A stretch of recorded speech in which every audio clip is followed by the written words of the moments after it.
At the reading of my oldest friend's will, my son Nathan sat up straighter in his chair. The moment the lawyer said the word mansion, $7 million, oceanfront, his name on the deed, he didn't even try to hide his smile. Then the lawyer turned a page, cleared his throat, and said my name. To Harold Whitmore, I leave the property located at 4 Cannery Row. Nathan's smile grew wider. My daughter-in-law Lily actually laughed, a short, sharp sound she didn't bother covering with her hand. The fish plant, Nathan said, shaking his head like he pitied me. Dad, I think Charles lost it before he died. I'm sorry, but that place has been condemned for 20 years. I said nothing. I folded my hands in my lap the way I always do when I am the only person in the room who understands what is actually happening. 2 days later, I got in my truck alone, drove 3 hours to the coast, and unlocked the door of a building everyone I loved had already decided was worthless. What I found underneath the floor of that abandoned building would end up bringing my son's entire fortune crashing down around him in front of every person he had ever tried to impress. If you have ever been underestimated by the people who were supposed to know you best, hit the like button right now. It genuinely means something to this old man. Subscribe to Humble Dad Stories so you never miss one of our stories. And tell me in the comments where you're watching from today and what time it is there right now. I read every single comment, and it means the world to know who is out there listening to an old man's story. My name is Harold Whitmore. I am 73 years old, and for 41 years I ran a mid-sized ocean freight and shipping company out of the Pacific Northwest, moving cargo containers between the ports of Seattle, Tacoma, and Portland. I did not inherit that business. I built it with 2 second-hand tugboats and a business partner who became, over the following 4 decades, closer to me than my own brother. That partner's name was Charles Everett. I think it's important, before I go any further, that you understand exactly where Charles and I started, because it's impossible to understand what that fish plant meant to both of us without understanding the men we used to be. I grew up in a logging town 2 hours inland, the son of a mill worker who lost 2 fingers to a saw blade before I turned 12, and never once complained about it at the dinner table. We didn't have much. I remember one Christmas where my only gift was a second-hand jacket my mother had patched at the elbows herself, and I remember being genuinely grateful for it, because I understood, even as a boy, exactly how hard she'd worked to afford even that much. I left home at 18 with a duffel bag and $40, and I made my way to the coast because I'd heard there was steady work on the docks for anyone willing to show up on time and keep their mouth shut. Charles and I met when we were both 26 years old, broke and desperate, working the docks for a shipping outfit that treated us like we were disposable. We used to eat lunch, sitting on stacked crates, dreaming about the day we'd own our own fleet, instead of loading someone else's. Charles was different from anyone else on those docks. He'd grown up with a little more than I had, a modest, comfortable upbringing in a coastal fishing family, but he had the same hunger I did, the same restlessness that refused to accept a life spent making someone else rich for 40 years, and retiring with nothing but a sore back to show for it. We used to talk, during our lunch breaks, about a plan so audacious that neither of us said it out loud for almost a year. Buying our own boat. Not a fishing boat. A small, second-hand tugboat, cheap enough that between the two of us, we could scrape together a down payment, reliable enough that we could start hauling short-run freight contracts nobody else wanted.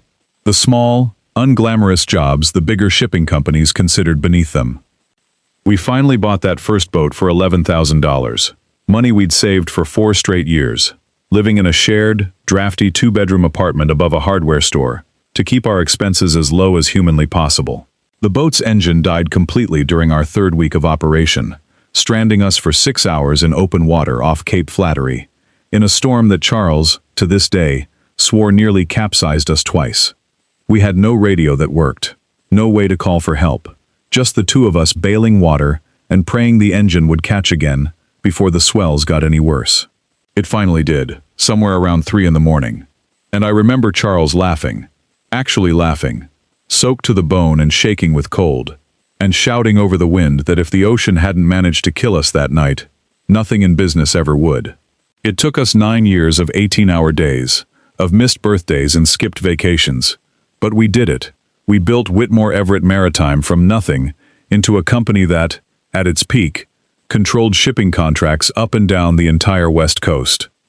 We were partners for 38 years before Charles decided to sell his half of the company to me and retire early, back when his wife's health started declining. I bought him out fairly, more than fairly if I'm honest, because the man had given me half his life, and I wasn't about to let him walk away with anything less than he deserved. After that, Charles quietly built a second, smaller fortune of his own, mostly in coastal real estate and old industrial properties nobody else wanted. He always had an eye for things other people threw away. It used to drive his late wife crazy. "Charles," she'd say, "why do you keep buying junk nobody wants?" And Charles would just smile and say the same thing every time. "Because the value is never in what people can see, Margaret. It's in what they can't." Charles passed away 6 weeks before that we're reading. Quietly, in his sleep, at the age of 79. He never had children of his own. Margaret had passed a decade earlier. In the last years of his life, the two people he spent the most time with were me, and, to my great and lasting regret, my son Nathan. I need to explain something about my son before I go any further, because I don't want you to think I raised a monster.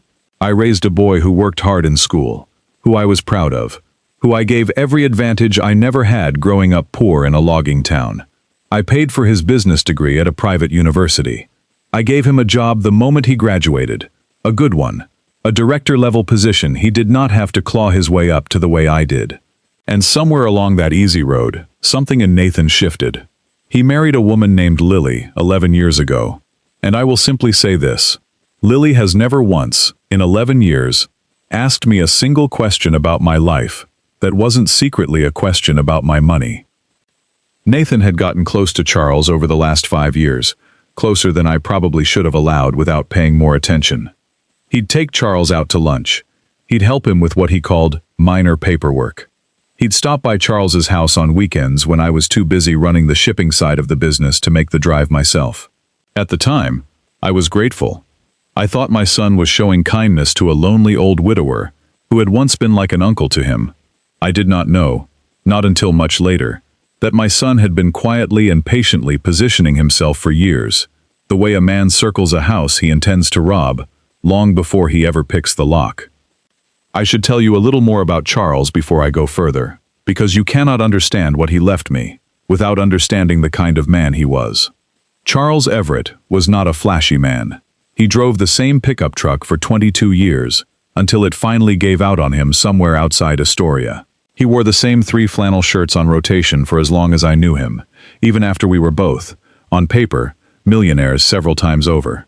Margaret used to joke that she could take Charles to the finest steakhouse in Seattle, and he'd still ask the waiter if they had anything simpler on the menu. But underneath all of that plainness was one of the sharpest financial minds I have ever encountered in my entire life. Charles didn't care about looking rich. He cared about being right, quietly, patiently, over a horizon of decades rather than months. He used to tell me that most men in business were playing checkers while he was playing a game that wouldn't even be finished until after he was dead. I used to laugh at that. I don't laugh at it anymore. When Margaret passed, 10 years before Charles himself did, something in him changed. He didn't fall apart the way some men do. He got quieter, more deliberate, more focused than ever on what he called leaving things the right way. He used to call me every few months just to talk. Sometimes about the old days on the docks. Sometimes about nothing at all. Just the sound of an old friend's voice on the other end of a phone line. In the last 2 years of his life, those calls became less frequent. I assumed it was simply his health declining. I never once considered that my own son had slowly, deliberately, inserted himself into the space those calls used to fill. I remember the last time I saw Charles alive, about 5 weeks before he passed. He was thinner than I liked, sitting on his back porch overlooking the bluff, a blanket over his knees despite the mild weather. We didn't talk about business that day. We talked about the old days, about the winter our second tugboat nearly sank off Cape Flattery, about Margaret's terrible, wonderful pot roast that we used to fight over the leftovers of. But right before I left, he grabbed my wrist with more strength than I expected from a dying man, and he said, "Harold, whatever happens with the will, promise me you'll actually go look. Don't just take anyone's word for what it's worth. Go look yourself." I told him of course I would, assuming it was simply the sentimental request of an old friend who wanted his belongings handled with care. I had no idea, standing on that porch, that he was handing me the only instruction I would need to understand everything that came afterward. The will reading took place on a gray Tuesday morning in a downtown law office that smelled like old paper and expensive cologne.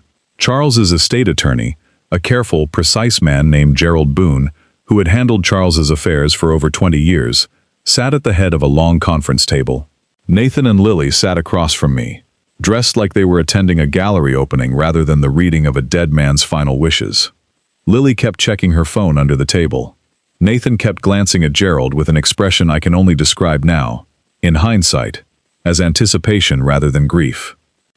Before Gerald even opened the folder in front of him, I remember Nathan leaning over to whisper something to Lily, and I remember Lily nodding, already smiling slightly, as if the outcome of that meeting had been settled between them, long before either of them ever sat down in that conference room.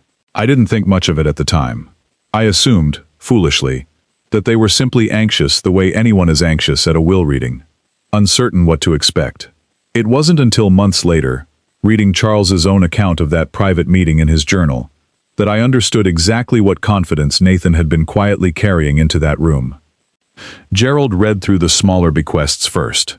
A donation to the Maritime Historical Society, a trust for Charles's longtime housekeeper, a modest sum to a veterans charity he'd quietly supported for 30 years without ever telling a soul.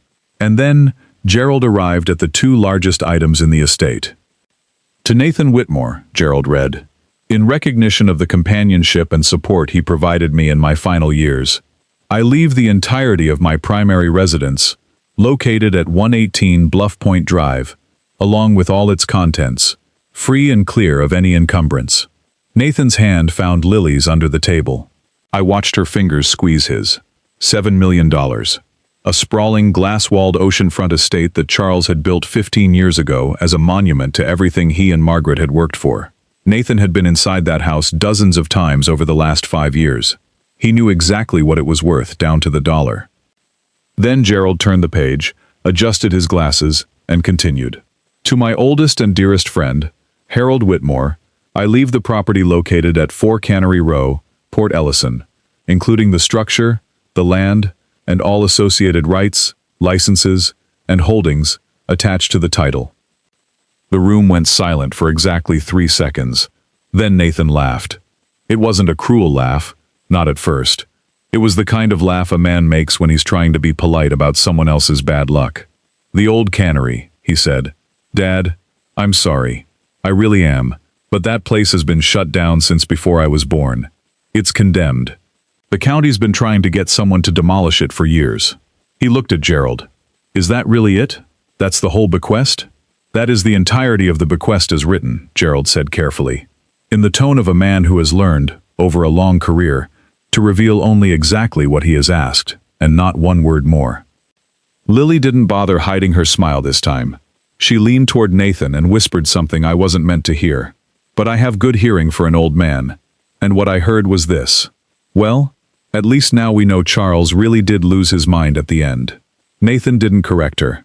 He just kept looking at me with an expression that was somewhere between pity and poorly disguised satisfaction. The look of a man who has just realized, in real time, that he has won, and his father has lost. Dad, he said, reaching across the table to pat my hand, like I was a child who'd dropped my ice cream cone. It's okay. I know that place probably meant something to you and Charles, back in the day, but it's basically worthless now.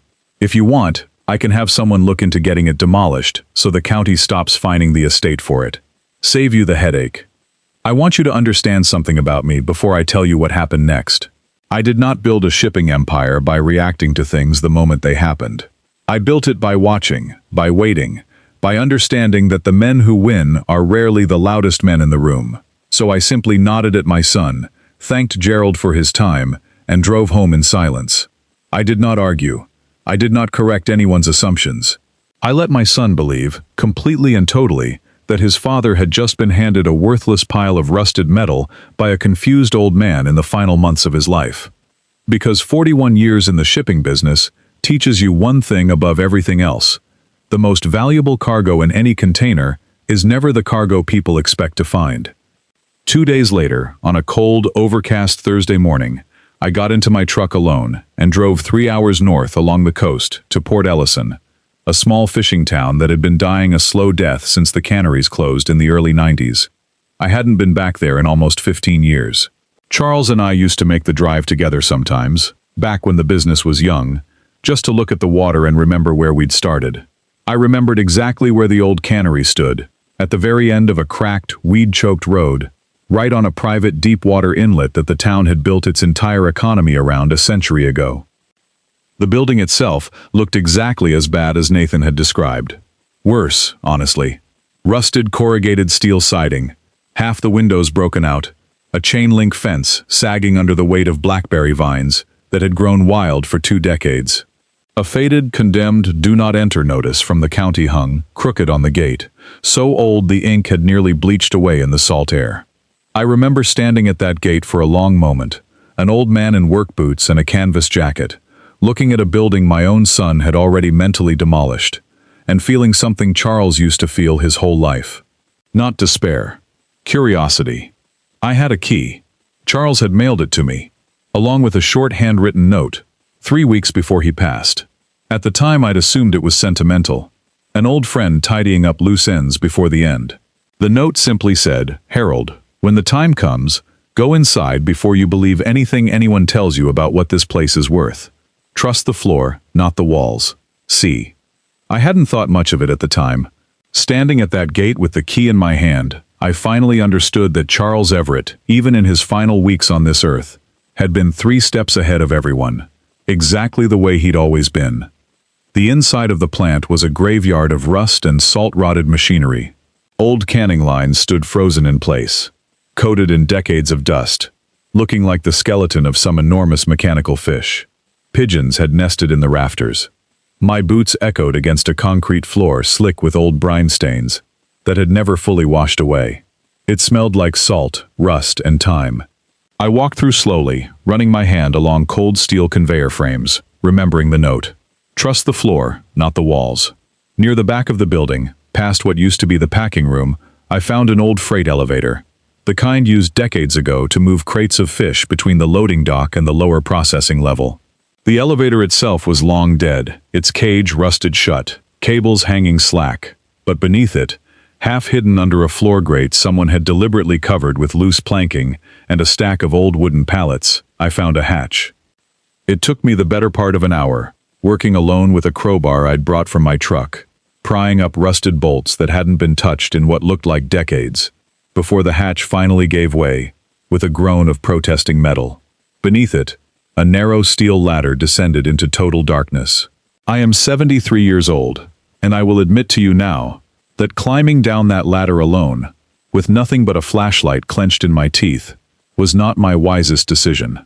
But some part of me, the same part that once agreed to spend our last savings on a rusted-out second-hand tugboat 45 years ago, told me I had to see what was down there. At the bottom of the ladder was a small, dry, concrete-walled room, no larger than a modest office, clearly built as a private storm shelter or storage vault sometime in the plant's original construction, long before modern building codes existed. The air was stale but dry.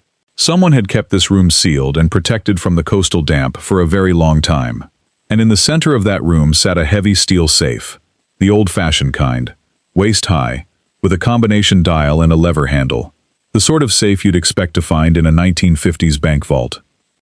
Taped to the top of the safe was an envelope with my name written on it, in Charles's unmistakable handwriting. Inside, a single index card with a 6-digit combination, and beneath it, one more line, in Charles's small, careful script. You always said the real money was in what other people were too impatient to see. I finally listened to you, old friend. Everything you need is inside. Take your time. Don't trust anyone who tells you to rush. See. My hands were shaking, and not entirely from the cold, when I dialed that combination into the lever and pulled the handle. The safe opened with a heavy metallic groan. Inside, I found 4 things. A stack of leather-bound journals, Charles's own handwriting filling every page, dated back nearly 30 years.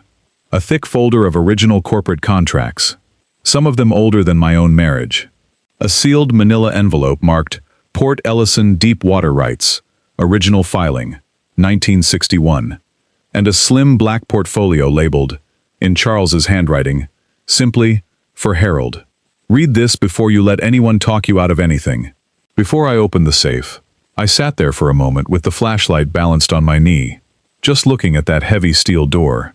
And I thought about something Charles used to say whenever we closed a difficult shipping contract back in the early days. Harold, he'd say, the men who lose in this business aren't the ones who move slow. They're the ones who move fast, because they're afraid someone else will beat them to a decision. Fear makes men fast. Patience makes men right. I hadn't thought about that phrase in years.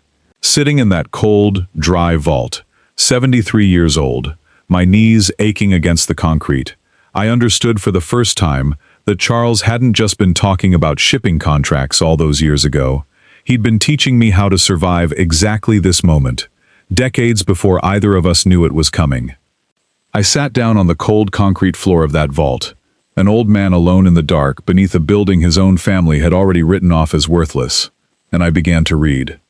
What Charles had documented, across nearly 3 decades of his journals, was something almost nobody in my family, and very few people in Port Ellison, still remembered. When the cannery was originally built in 1961, the founding owner had secured something extraordinarily rare and, at the time, almost worthless: exclusive private deepwater port access rights to one of the only naturally occurring deepwater inlets on that entire stretch of coastline, along with an attached bonded cold storage warehouse license, and, buried in the fine print of a decades-old maritime agreement, an international export license that had never technically expired, only gone dormant. At the time those rights were secured, in the early 1960s, they had been almost meaningless.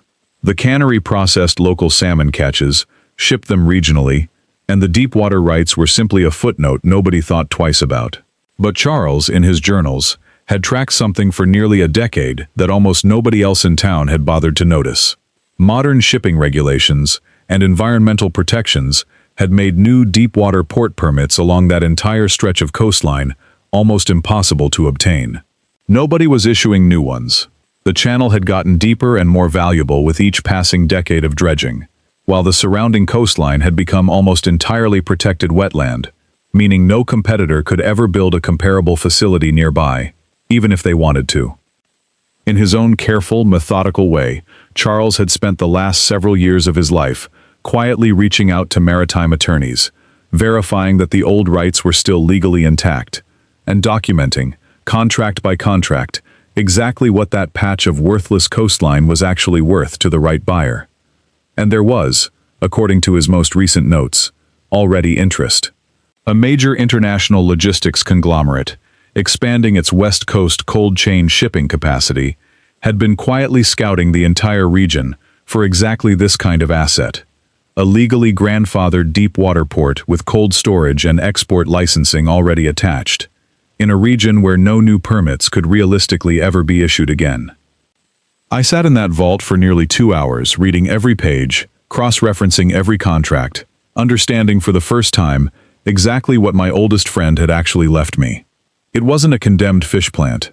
It was, in the driest and most literal sense, one of the last legally unrepeatable pieces of maritime industrial infrastructure on the entire coast.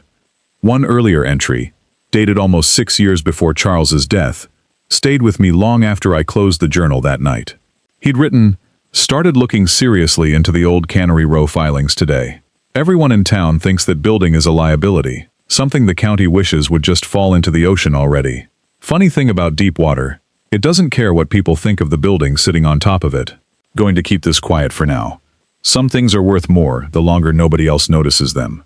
Another entry, 3 years later, read simply, "Confirmed with the State Maritime Board today. The old export designation never lapsed. Nobody renews something nobody remembers exists. I think I finally understand what I've actually been sitting on all these years." And a third entry, closer to the end, one that I had to read twice before I fully absorbed it. "Harold would laugh if I told him what this place is actually worth. He'd probably tell me to sell it and enjoy the money while I still can. That's exactly why I'm not telling him yet. When the time is right, he'll find out the way I found out, by being patient enough and stubborn enough to actually go look." And then, in the very last journal, dated only 4 months before Charles passed, I found the entry that changed everything. Charles had written in careful detail about a private meeting Nathan had requested with him, one Nathan had never mentioned to me. My son had gone to Charles, alone, and asked him directly to simplify his estate planning by leaving everything, including the cannery property, to him, instead of splitting the estate. Charles had refused, and in the margin of that same page, in handwriting slightly shakier than the rest, Charles had written a single line that I will remember for the rest of my life. Told Nathan no. He didn't take it well. Something about the way he asked worries me more than what he asked for. Harold needs to see the numbers before anyone else does. My old friend, in the final months of his life, had understood something about my own son that had taken me 73 years and a locked underground vault to finally see clearly myself. I did not tell Nathan or Lily anything, not yet. I drove home that night in complete silence, and the next morning I called two people I trusted more than almost anyone alive.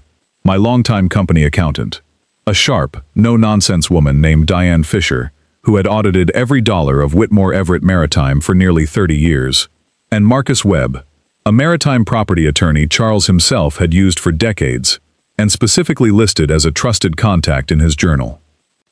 Diane Fisher had worked for me for nearly 30 years, since she was a sharp-eyed young accountant fresh out of a community college program, and in all that time, I had never once seen her genuinely surprised by a number. When I laid Charles's journals and contracts out across my kitchen table and told her what I suspected, she put on her reading glasses, went completely silent for almost 40 minutes, and then looked up at me with an expression I had never seen on her face before. "Harold," she said slowly, "if even half of what's documented in these old maritime filings is still legally valid, you are sitting on something that could be worth more than the entire shipping fleet we built together." I remember laughing, actually laughing, at my own kitchen table, because it seemed impossible. Diane did not laugh with me. "I'm not joking," she said. "I need to bring in someone who actually understands maritime property law, because this is well outside anything I can verify on my own." That was when I called Marcus Webb. Marcus was younger than Diane, maybe 55, but he had built his entire career around exactly this kind of obscure, old-fashioned maritime property law, the sort of legal specialty that most young attorneys considered a dead field. Charles, it turned out, had chosen him specifically for that reason. Marcus spent an entire week going through the original 1961 filings, cross-referencing them against current state and federal maritime regulations, tracing the chain of title back through 5 decades of ownership changes, to confirm that nothing had ever technically lapsed. He called me on a Thursday evening, his voice tight with the kind of controlled excitement I imagine lawyers rarely allow themselves to show a client. "Harold," he said, "I've been doing this for 26 years, and I have never personally seen a grandfather deep-water access right this clean, this thoroughly documented, or this impossible to replicate under current environmental law. Whoever secured these rights in 1961 either got extraordinarily lucky or extraordinarily smart. Based on Mr. Everett's journals, I'm guessing smart." Over the following 3 weeks, Diane and Marcus quietly verified everything. Every contract was authentic. Every filing was still legally intact, grandfathered in under maritime law that predated most modern coastal regulation entirely. Marcus made a single confidential inquiry to the logistics conglomerate Charles had documented, using language careful enough not to reveal the full picture, and received a response within 48 hours that made Diane actually put down her coffee cup and stare at me across my kitchen table. The company was still interested, extremely interested. Their preliminary, informal, entirely unofficial estimate of value for the land, the port rights, the cold storage licensing, and the export designation, combined, exceeded $11 million. Possibly more, depending on how the negotiation went. $11 million for a building my own son had offered, out of pity, to have demolished for me. While Diane and Marcus worked quietly in the background, I did something I am not particularly proud of, but which I do not regret. I said nothing to Nathan. I let him continue believing exactly what he had believed since that day in Gerald's office, that his father had been left nothing but a worthless liability. I let him keep pitying me. Every Sunday dinner for the next 3 weeks, Nathan would gently bring it up, always with that same tone of practiced sympathy. "Have you thought about the cannery, Dad? I really think it's just going to keep costing you in fines and cleanup liability." I know a demolition contractor who could take it off your hands cheap, honestly, basically as a favor. Lily would nod along beside him, offering me a look that I now understood, with total clarity, was not sympathy at all. It was hunger, dressed up as concern. It was during those same weeks that a second, entirely separate discovery came to light. One I hadn't gone looking for, but that arrived, almost as if fate itself wanted my son exposed. Diane, in the course of quietly researching Nathan's own financial standing as part of due diligence for my estate, uncovered something through public county filings that made my blood run cold. My son had taken out 2 substantial secured loans against the Bluff Point mansion Charles had left him, less than 3 weeks after Charles's funeral. Combined, those loans totaled just over $4 million, and both were already listed as delinquent. Nathan hadn't inherited a $7 million estate free and clear. He had inherited a beautiful, glass-walled monument that he had immediately, desperately mortgaged to its absolute limit, and was now failing to pay back. Diane, being far more thorough than I asked her to be, dug a little further and found the reason. Nathan's investment firm, the one I had personally helped fund the launch of 6 years earlier, as a proud father giving his son a real start in the world, had been quietly bleeding money for over a year on a series of failed real estate speculations Lily had convinced him to make. My son wasn't simply enjoying his inheritance. My son was drowning, and he was using a dead man's final gift as a life raft that was already sinking beneath him. I learned much later, from Diane, who heard it secondhand through a mutual contact at the bank, that Nathan had actually gone to Lily's father first, before ever taking out those loans against the Bluff Point mansion, quietly asking for a bridge loan to cover the investment firm's mounting losses. Lily's father, a man who had built his own modest fortune one car lot at a time, and had never once, in 11 years, offered Nathan anything beyond polite conversation at holiday dinners, had turned him down flat, telling him, according to the story Diane heard, that business is business, and family loans are how good relationships go bad. It was only after that rejection, humiliated and increasingly desperate, that Nathan had turned to the one asset he had left. A mansion he'd inherited less than a month earlier, one he still didn't fully understand the tax and encumbrance implications of borrowing against so aggressively. I don't know if knowing that detail should have made me feel more sympathy for my son or less. I've gone back and forth on it more times than I can count. I understood, finally and completely, exactly why Nathan had asked Charles to change his will in the final months of his life. My son hadn't wanted the mansion out of love for a family friend, or even simple greed. He had wanted it because he was already desperate, already underwater, and he needed one final, enormous asset to leverage before the whole structure came down around him. And when Charles had said no, when Charles had insisted the cannery go to me instead, Nathan had simply assumed his father's portion was worthless, and moved forward with his plan anyway, confident the mansion alone would save him. He had no idea he'd taken the smaller half. I should say a few words about Lily here, because she is not simply a background character in this story, and I don't want to make her one just because it's easier to focus my anger on my own son. Lily grew up the only daughter of a man who owned 3 car dealerships across 2 counties. The kind of family where the value of a person was discussed openly at the dinner table, in terms of what they drove, what they wore, and what neighborhood they lived in. I don't say that to excuse anything she did. I say it because I watched over 11 years how thoroughly that upbringing shaped the way she looked at my son, and eventually, at me. In the early years of their marriage, Lily was polite to me, even warm at family gatherings, the kind of warmth that I now recognize, with the clarity that only betrayal provides, was carefully calibrated rather than genuine. She asked about the business. She asked about my health. She always, in some indirect way, circled back to the eventual future of Whitmore Everett Maritime, long before I had any intention of stepping back from it. It was Lily, according to Diane's careful digging through public records, who had pushed Nathan hardest toward the speculative real estate deals that eventually sank his investment firm. It was also Lily, I later learned from a mutual acquaintance who felt guilty enough to finally tell me the truth, who had encouraged Nathan to approach Charles directly about simplifying his estate plans. The very conversation Charles documented in his journal with such visible unease. I do not think Lily ever loved my son the way a wife is supposed to love a husband. I think Lily loved the version of my son that came with an eventual inheritance attached, And the moment that inheritance turned out to be worthless in one direction and gone in the other, she simply left, with the same cold efficiency she had once used to evaluate a used car on her father's lot. The confrontation I had been quietly, patiently building toward finally arrived on its own. Exactly the way Charles always used to say the best outcomes do.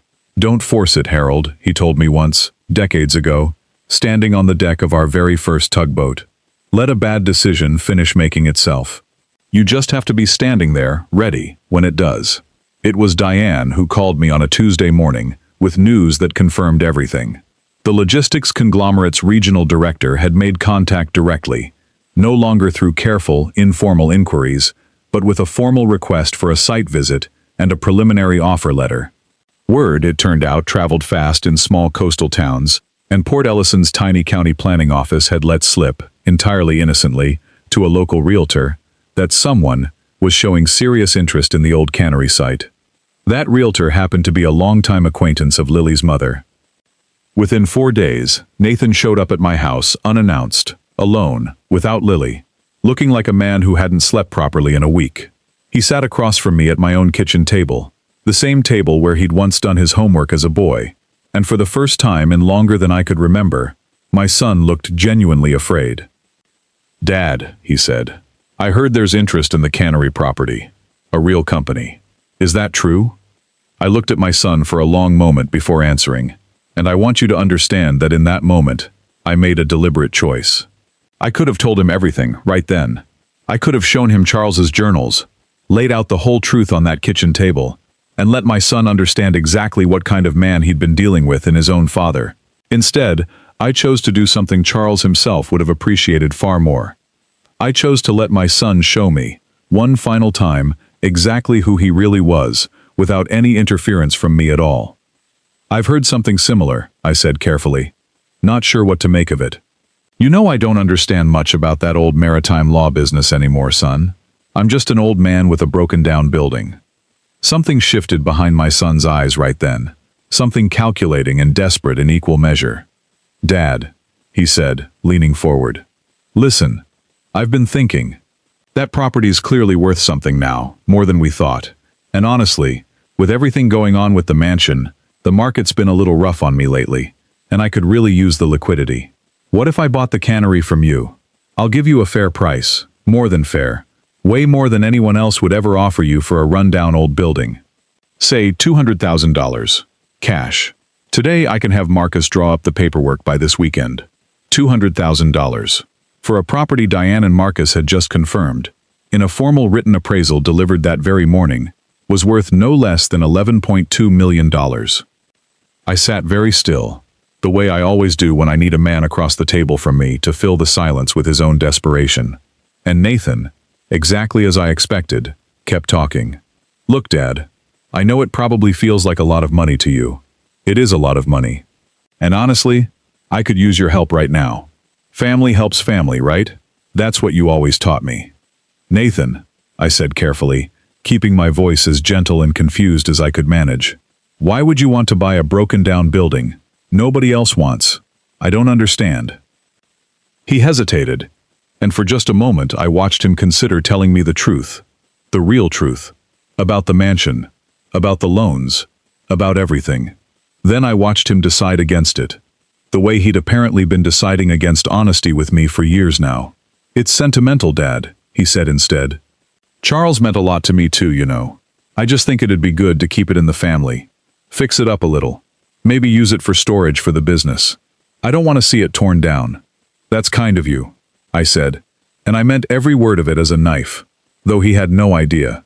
"But $200,000 is a lot of money for storage space, son. Where would that even come from?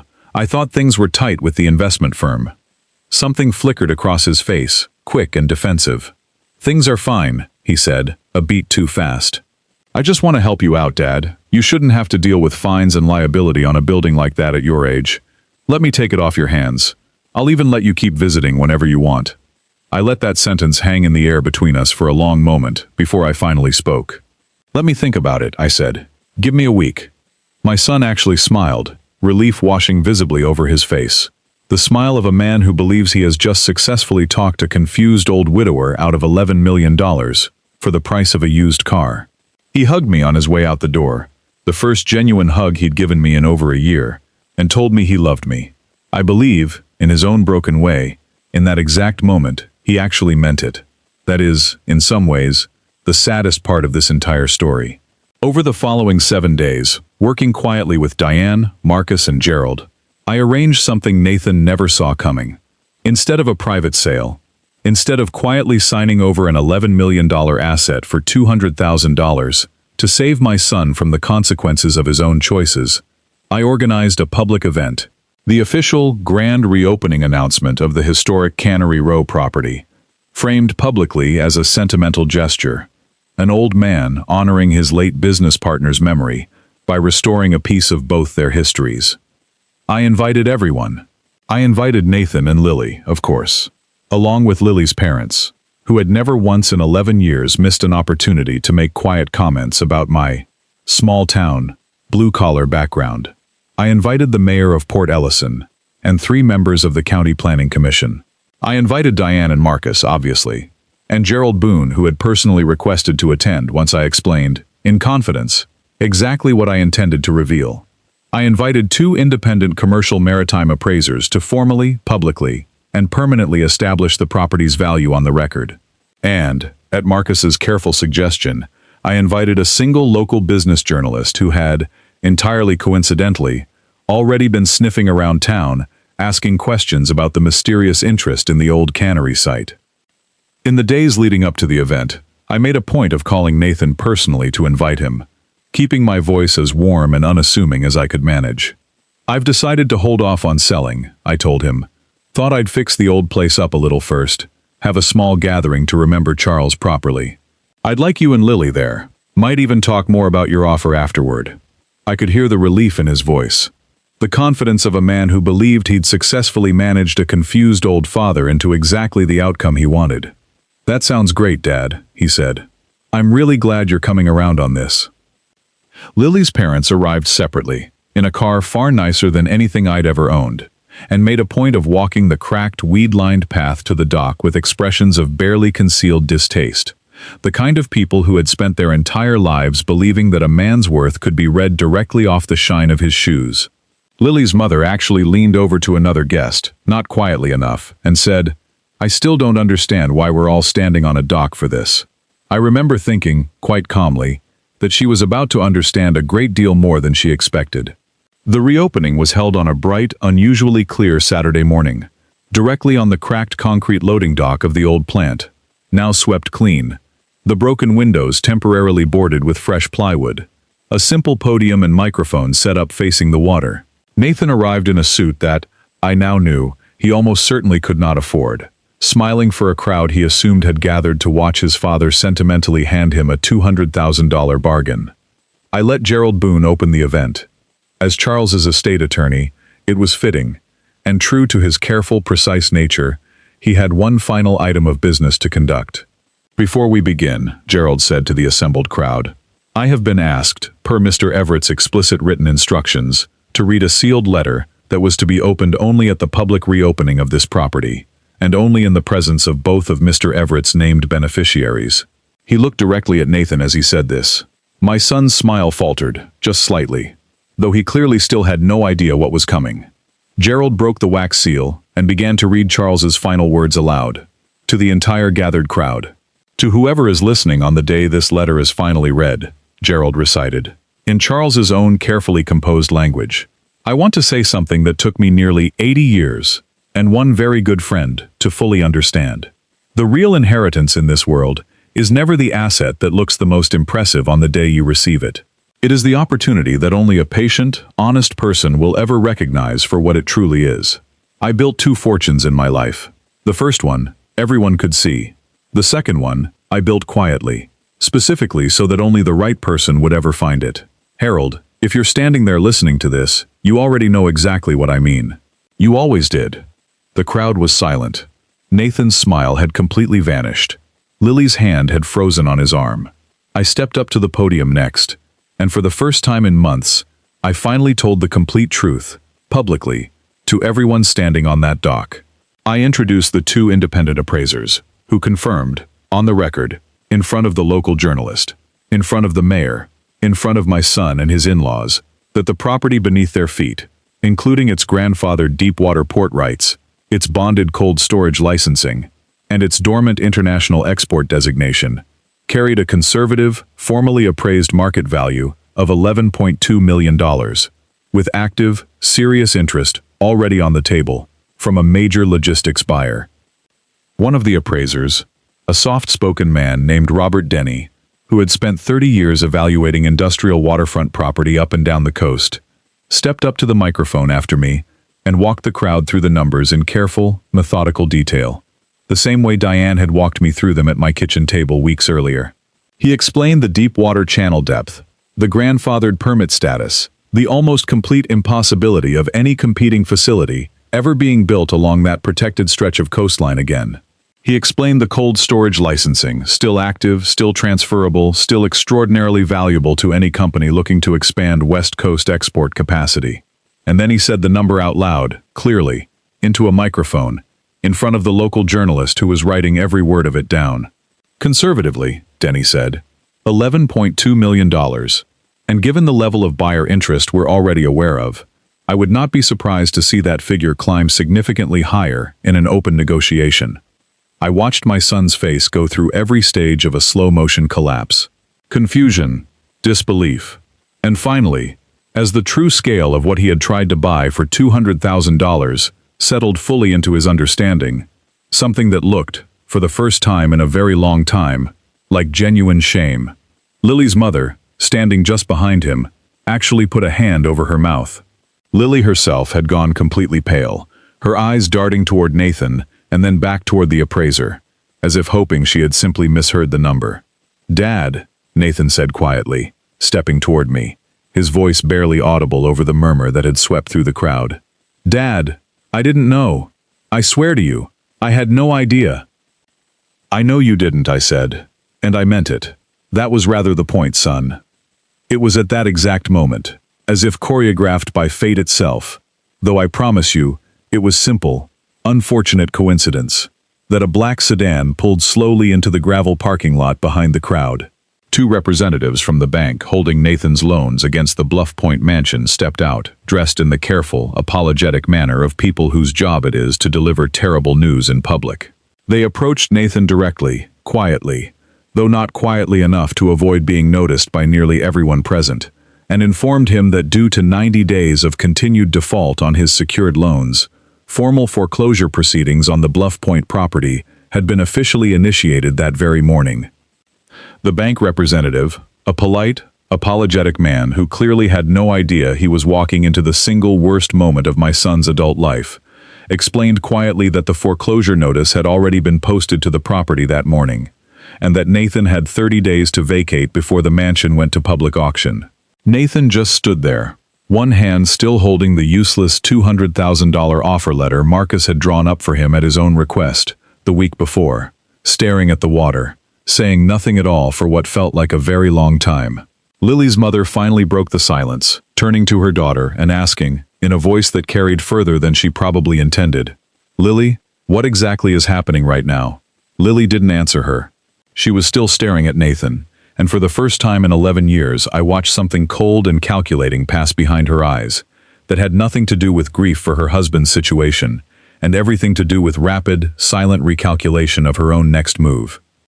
My son stood on that dock, in front of the mayor, in front of a journalist, in front of his own in-laws, and learned in the very same hour that the worthless building he had tried to buy from his father for pennies was worth $11 million, and the $7 million mansion he had mocked me for not receiving was, at that exact moment, being seized out from underneath him.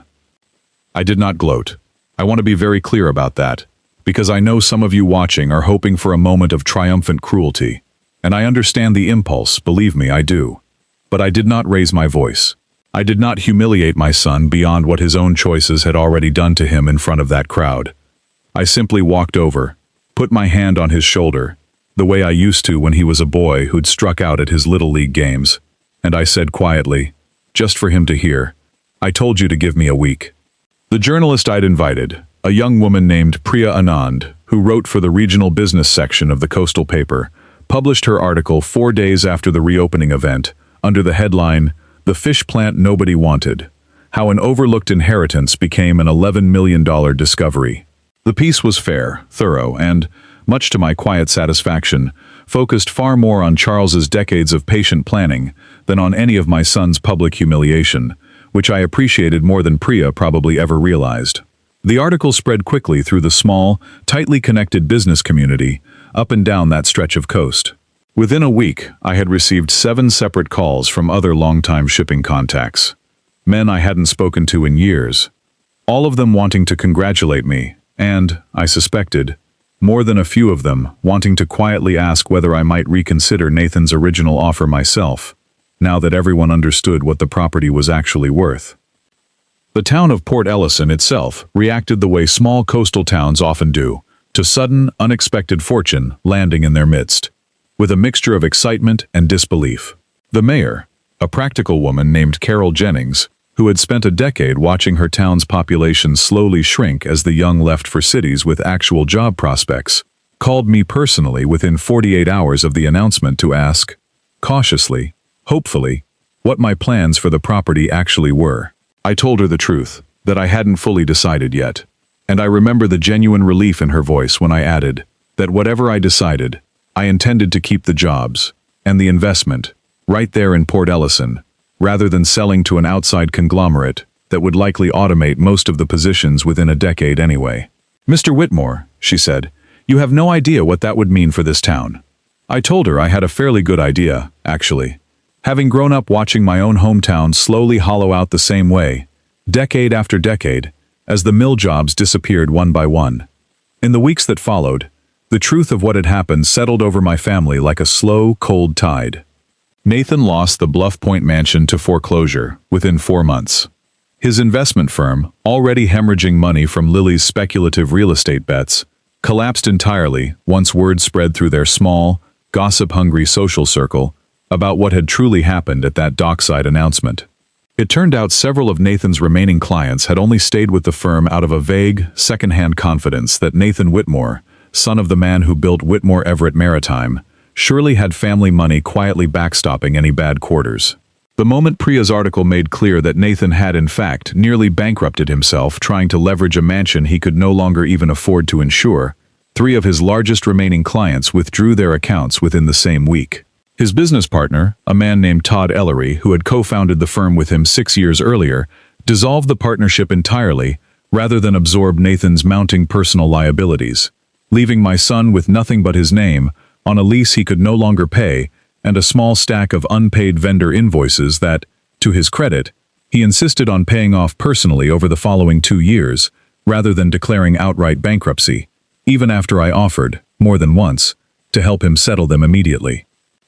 "No, Dad," he told me the one time I pushed the issue. "I made these debts. I'm going to be the one who pays them off. I think I need to actually do that, for myself, more than I need the money from you." It was the first time in years I heard my son sound like the boy I remembered, rather than the man he'd allowed himself to become. Lily, in a turn I will admit I did not entirely see coming, left him almost immediately once it became clear there was no longer any fortune left to salvage. I heard, secondhand, through Diane, that she had already moved on to a wealthy divorced real estate developer 2 towns over, before Nathan had even finished moving his remaining belongings out of storage. I want to walk you through what those 8 months actually looked like, because I think it matters more than the dramatic moment on the dock ever did. The first month, Nathan barely spoke to me. He was angry, humiliated, convinced I had somehow set out to embarrass him, rather than simply telling the truth at the right moment.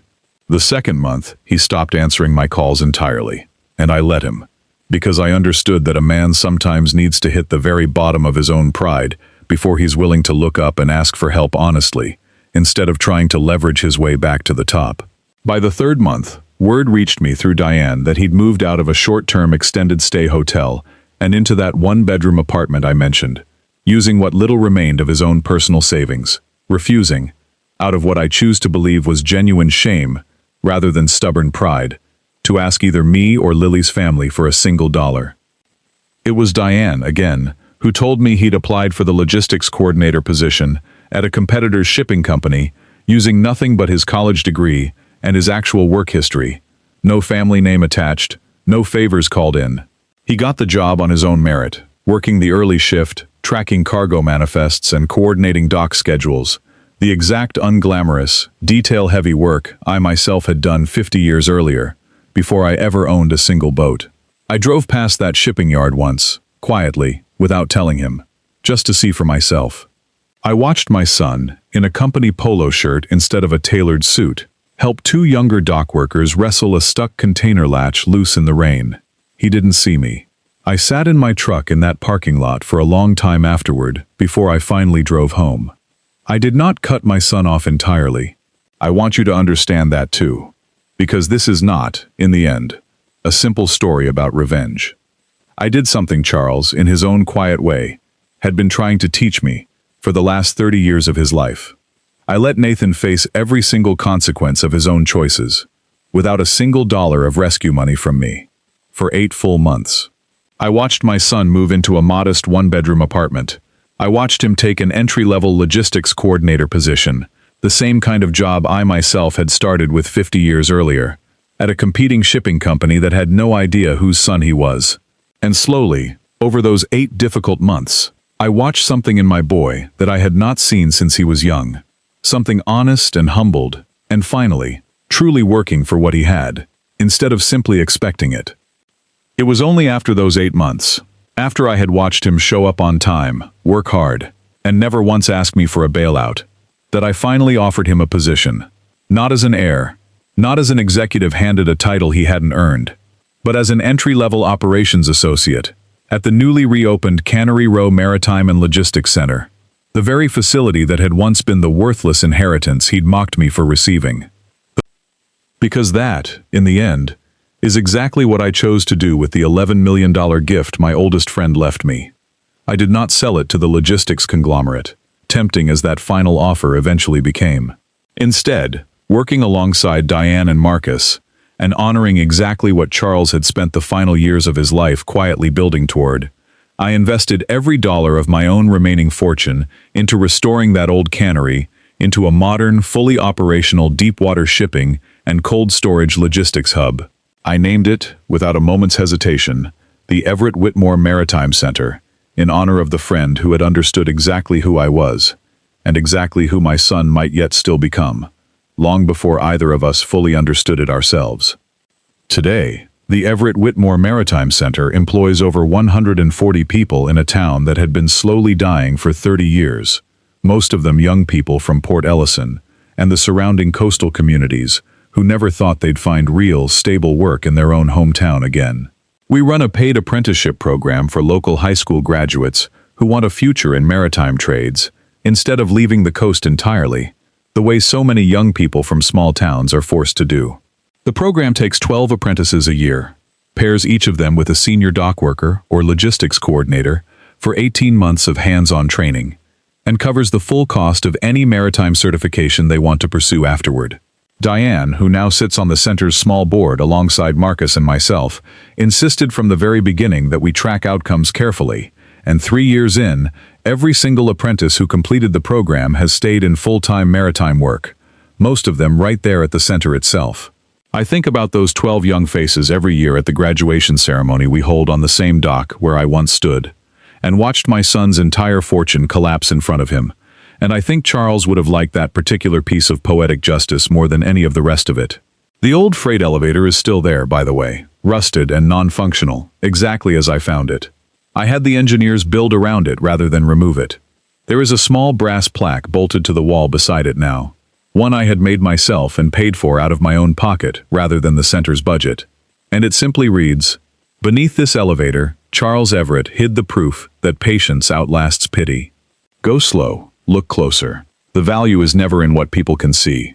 I catch new apprentices reading it sometimes, on their first day, usually with confused expressions, and I never explain it to them right away. I like to let them wonder about it for a while first. Charles would have liked that too. And my son, Nathan, works there too. 3 years into rebuilding not just his career, but himself. From the ground up. Exactly the way I once had to. Exactly the way Charles Everett once had to. Standing beside me on the deck of a second-hand tugboat that nobody else believed in either. Every year, on the anniversary of Charles's passing, I drive out to the small coastal cemetery where he's buried beside Margaret, overlooking a stretch of water not far from the cannery itself. I bring a thermos of black coffee, the same simple brew he always preferred over anything fancier. And I sit on the grass beside the headstone for a while, telling him how the Maritime Center is doing, how many apprentices graduated that year, whether Nathan called that week. Last year, for the first time, Nathan came with me. He didn't say much. He stood there for a long time, reading the inscription Margaret had chosen years earlier for the family plot, something simple about patience and tide, and then he set a small stone on top of the headstone, the way some old traditions call for, and said, quietly, "Thank you for not letting me get away with it." I didn't ask him to explain what he meant. I already understood. I still keep Charles's journals in a small fireproof box in my study. Some evenings, when the coastal fog rolls in, the way it always used to when we were young men, eating lunch on stacked crates, dreaming about boats we couldn't yet afford, I take them out and read a few pages, just to hear my old friend's voice again in my mind. He was right about almost everything, in the end. He was right about the fish plant. He was right about my son.